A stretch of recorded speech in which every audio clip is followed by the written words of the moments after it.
चाहे वो नाहरगढ़ का किला हो, जयगढ़ का किला हो, आमेर फोर्ट हो, ये सारी चीज़ें आप राजस्थान में जब जाएंगे तो आपको मिलेंगी। और उन्हीं में से ये एक जो टूरिस्ट प्लेस है, काफ़ी लोग यहाँ पे जाना पसंद करते हैं।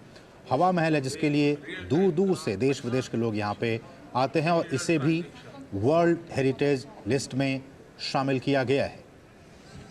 और आप देख सकते हैं इन तस्वीरों में दोनों ही नेता और ख़ासकर प्रधानमंत्री नरेंद्र मोदी समझाते हुए कि किस तरह से हवा महल और इसका निर्माण और इसकी क्या कुछ खूबियाँ हैं। आपकी जानकारी के लिए बता दें कि इस हवा महल का निर्माण 1799 में जयपुर के कछवाहा शासक महाराजा सवाई प्रताप सिंह ने रॉयल सिटी पैलेस के विस्तार के रूप में किया था।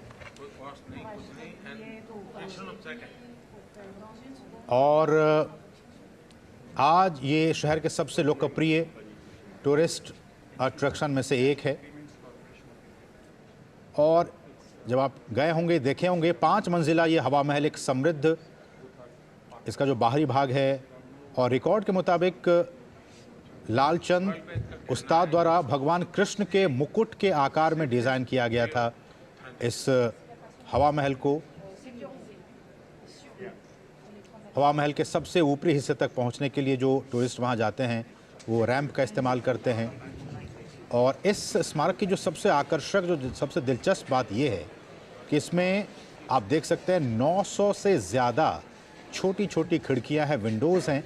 953, अगर मैं गलत ना हूं, 953 छोटी खिड़कियां हैं और इनमें काफ़ी बारीक तरीके से नक्काशी की गई है, जिन्हें हम झरोखा भी कहते हैं। तो इन छोटी खिड़कियों को झरोखा भी कहा जाता है।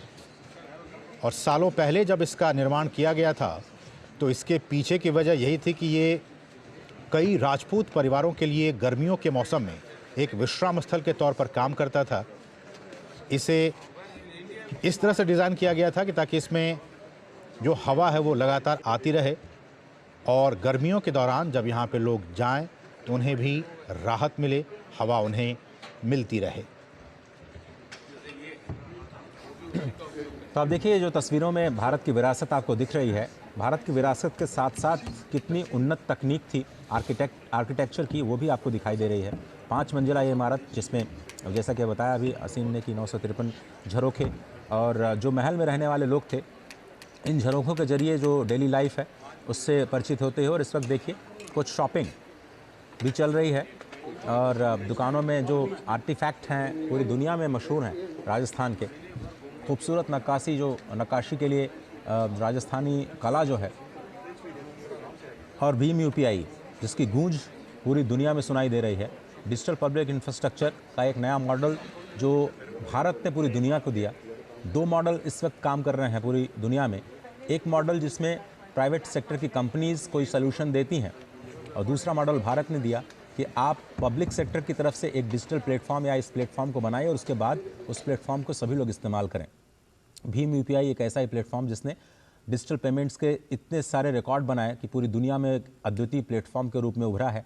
और आप देख रहे हैं कुछ तस्वीरें हवा महल के बाद लोकल शॉपिंग सेंटर्स में जाते हुए भीम यूपीआई के ज़रिए कैसे लोग पेमेंट्स रिसीव करते हैं, इसके बारे में जानकारी देते हुए।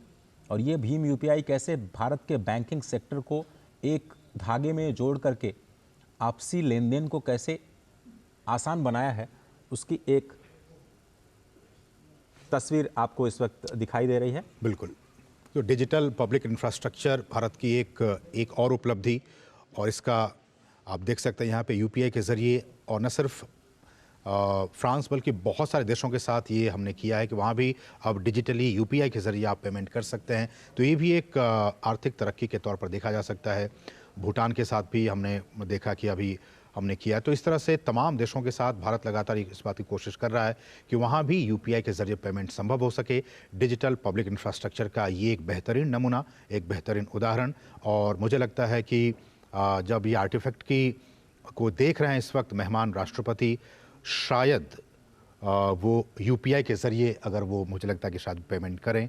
उनके हाथ में मुझे अयोध्या का नवनिर्मित राम मंदिर प्रतिकृति मुझे दिखाई पड़ रही है जी। और भीम यूपीआई के बारे में प्रधानमंत्री मेहमान राष्ट्रपति को बताते हुए भारत की ये समृद्ध विरासत, सांस्कृतिक विरासत और उससे आगे बढ़ते हुए जिस एक ज़रिए से, जिस एक धागे से अभी पूरे भारत के लोग जुड़े हुए हैं, खासकर डिजिटली, हम जानते हैं कि लगातार बीते वर्षों के मुकाबले अभी कुछ डेटा आए थे, अजय बेहतर बता पाएंगे कि कई गुना वृद्धि हुई है बीते वर्षों के मुकाबले इस साल 2023 में, और 2023 के आखिर तक में कि करोड़ों की तादाद में ट्रांजैक्शंस हुए हैं अब भीम यूपीआई के जरिए। 10 बिलियन का ट्रांजैक्शन हम हर महीने कर रहे हैं और ये रिकॉर्ड बनाया है हमने। और सिंगापुर के साथ हमने करार कर लिया है, कई सारे देशों के साथ और भी बातें चल रही हैं जिसमें हम यूपीआई को और ज़्यादा कनेक्ट करने की कोशिश कर रहे हैं। लेकिन इन तस्वीरों में आपको 3 चीज़ें स्पष्ट तौर पर दिखाई देती हैं। एक तो राजस्थान का आर्टिफैक्ट, वहाँ के जो छोटे छोटे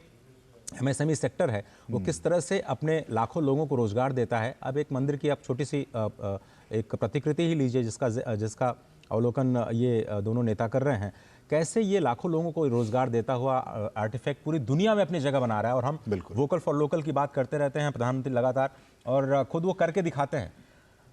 ये खूबी है प्रधानमंत्री मोदी की कि जो वो कहते हैं, अपील करते हैं सिटीजन्स